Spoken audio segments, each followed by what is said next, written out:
What is up, guys? Steve was sketching things. Hey, just out running some errands. Real quick, see my new Strider hat. Pretty cool. Won that in a kind of a giveaway in the Strider group.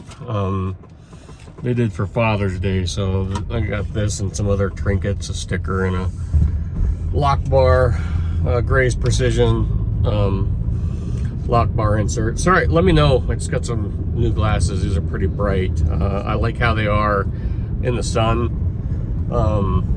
Got a bunch of stuff to go over with. I'm a brand loyal guy. I mean, if it's eyewear, it's Oakley. You know, for the most part. I've worn them since I think I had my first pair of Oakleys when I was 15. I think I've talked about this before. You know, even, I mean, everything I have is Oakley, so. But, and I'm down a couple pair now. Like, they are expensive, you know, rough. I mean, not in the grand scheme of things, but I'm down a couple pair. Like, I think I have every single pair of Oakleys I've ever, except for a couple pairs of frog skins that have broken. But I take care of my stuff. But I accidentally ran one pair over with a golf cart. I was looking for my ball, and it was getting dusk, and I had them. You can see how this plastic kind of slides on here. And my head was down, and they just slid right off. And it was one of those things. I was going slow, but I was going fast enough that I saw them, like, all of a sudden they're on the ground, and the next thing I know is I'm running them over. That was distraught. And then I had a nice pair of metal framed ones, and I came home from work one day and I saw them in the yard, and I was like, well, that's weird. And they were just bent. Like, it was like my wife ran them over with the lawnmower. But I'm assuming the dog got them, and the kid, I have no one would fess up to it. It was one of those things. I've got another pair, just like them, but it was just, I was just kind of like, oh, okay. Like, it's, you don't get pissed about it because you got like 6 pairs of freaking sunglasses rolling around. But like I said, I'm down a couple pair, and I've been wearing these at work and at home, and I'm tired of just like, I always want a pair in my truck, like, for work, and so they're scratched now from being at work, and I'm just gonna leave them in my truck because I don't like hunting for sunglasses. Even though I've got multiple pairs, like, I really only wear 2. Like, I wear a pair to work, and then I have another pair that I kick around in, and it's always like, oh, I gotta go find glasses now. That's long and winded and whatever. What am I carrying today? It is windy, so we are not working.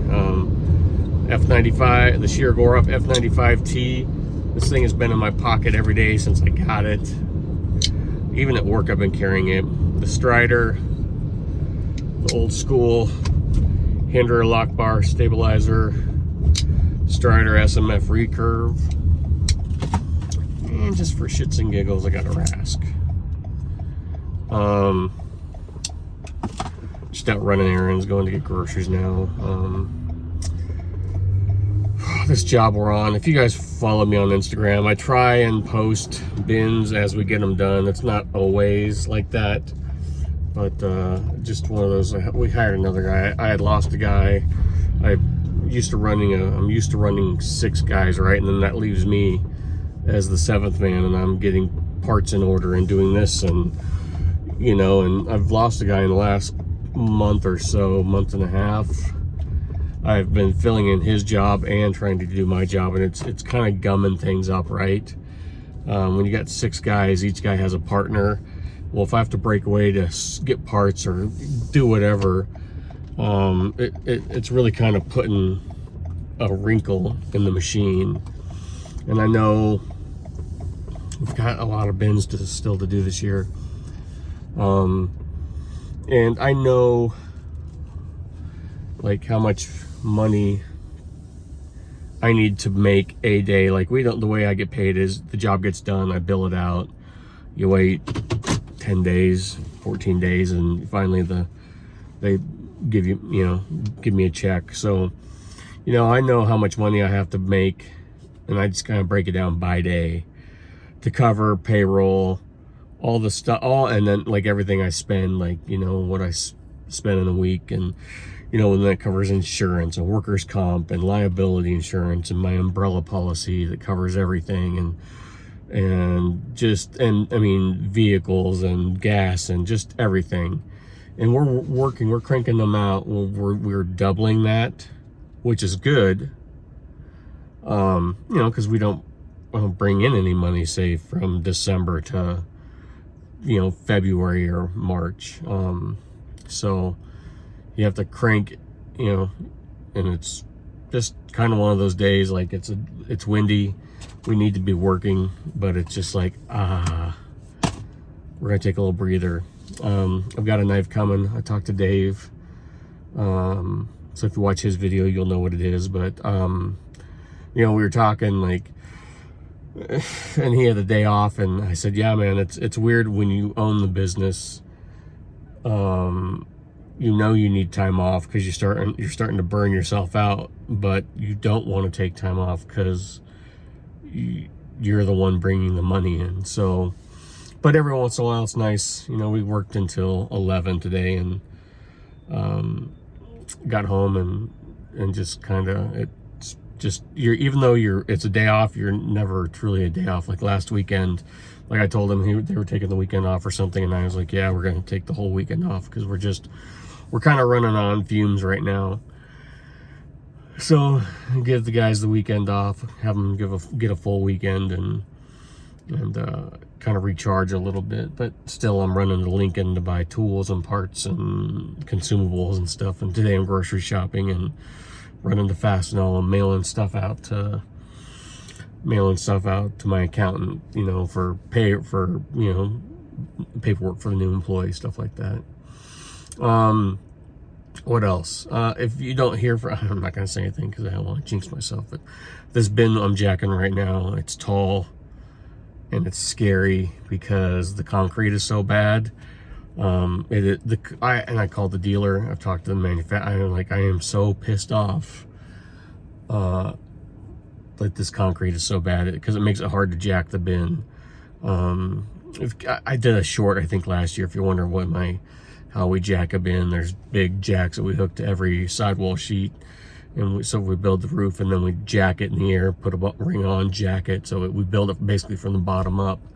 But this concrete is so bad, none of my jacks, and we get them, and no concrete's perfect, but we get them pretty much the same height.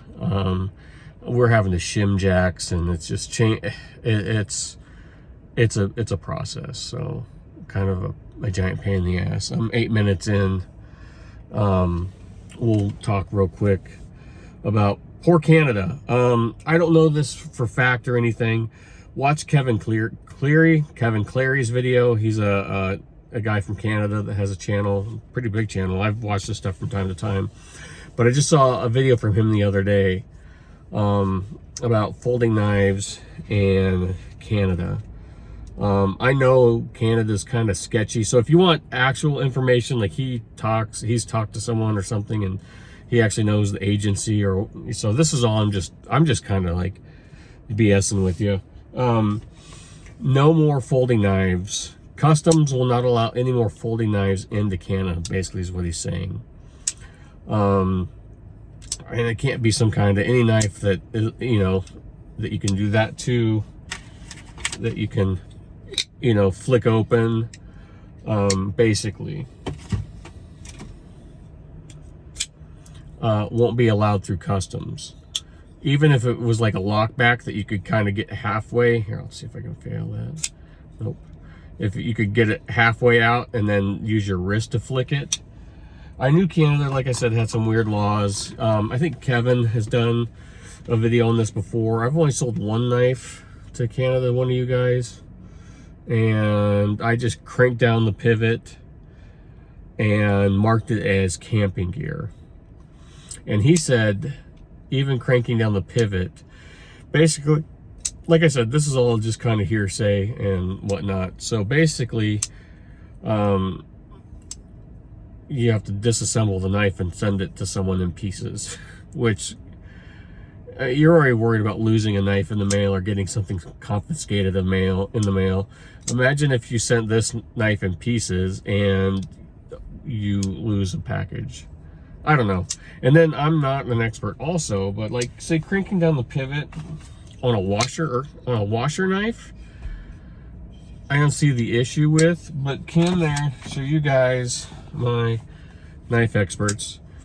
So on a bearing knife, especially maybe Dave, maybe you know, like I don't know like titanium strengths, but these knives with ceramic or steel ball bearings, if you're cranking down the pivot so much, are you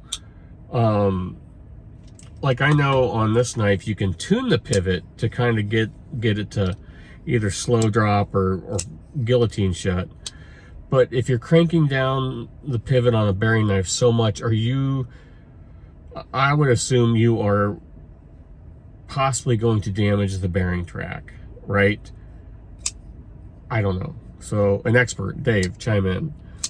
And then also, like I said, this is all, I know it's always been an issue shipping to Canada or anywhere. I think we take for granted we're lucky that we can, you know, get any knife we want basically. Here, I know states have certain dumb laws like size restrictions and whatnot. I'm going to carry a 4-inch knife if I want a 4-inch blade. But you gotta feel bad for those guys. And he had talked about too politics and this and that. But so if you guys are in Canada, let me know. But like I said, I don't know. I know it's always been kind of like this, right? But you've either gotten around it by disassembling it, which I think you can still do now, or cranking it down. And he talked about some guys live close enough to the border that they have like a P.O. box in the States and they'll have stuff shipped there and then take it across, but are you still interacting with customs? So I'm sorry I can't remember your name right now. We Bob, God,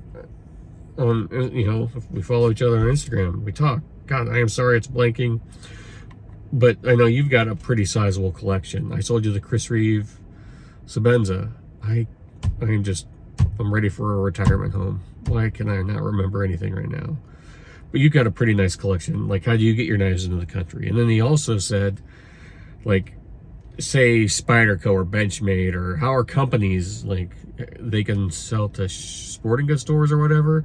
But he also said the pricing is so vastly different for what something costs us in the States compared to what it would cost in Canada. So I don't know, it's kind of a bummer when you see, we're all knife enthusiasts, right? We all enjoy the hobby, and these stupid politicians think like, yeah, I'm taking $1,000 knife and it's like with pews and anything, but like they might have seen an upsweep in crime with knives, and it's these cheap $5 kitchen knives, and people aren't, at least no one I know is using their $1,000 Shirogorov or their $1,000, and this is a Canadian company. So what if you ever had to have warranty work done? I don't think Grimsmo really takes knives back in. They send parts out, but I know there's got to be some other Canadian companies. And what is it? They'll allow you to have a fixed blade. I think you're more likely to attack someone with a fixed blade than you are a folding knife. But that's just me. So let me know. 14 minutes in, rambled about work and sunglasses and now Canada. This is just kind of one of those things. I'm just kind of interested to know, you poor guys in Canada, how are you gonna get your knives? So that's all I got. I'll talk to you later, guys. Bye.